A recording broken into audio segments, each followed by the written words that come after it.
সবজি ঝুড়িতে এত সব সবজি পড়ে রয়েছে, তাই আজকে ভাবলাম মাছের মাথা দিয়ে সবজি দিয়ে একটা পাঁচমিশালি ঘ্যাট তৈরি করে আপনাদের সামনে শেয়ার করব। তো একটা কাতলা মাছের বড় মাথাকে আমি ভালো করে কড়া করে আধ ভাঙা করে ভেজে নিয়েছি। আর সবজির মধ্যে দিয়েছি আলু, বেগুন, পেঁপে, ঝিঙা, সিমকে ভালো করে কেটে নিয়েছি। কড়াইয়ের মধ্যে কিছুটা তেল গরম করে পেঁয়াজ আর লঙ্কা কুচিকে ভালো করে হলুদ লঙ্কার গুঁড়ো দিয়ে লাল করে ভেজে নেব। আর কিন্তু কোনো বাড়তি মশলা দেওয়ার দরকারই নেই। এভাবে সিম্পলভাবে একটা ঘ্যাট রান্না করে খেয়ে দেখবেন, খুব ভালো লাগে এই রেসিপিটি।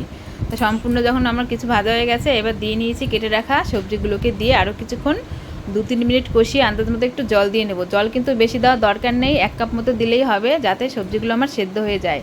তা সবজিটা আমার সেদ্ধ হয়ে গেছে। এবার নেড়েচেড়ে ওপর থেকে কিছুটা ধনেপাতা কুচি দিয়ে আর 1 চামচ মতো একটু চিনি দিয়ে এই ফাঁকে কিন্তু ঘুটনি দিয়ে আমি একটু ঘেটে দেবো, আধ ভাঙা করে দেবো সব কিছুকে।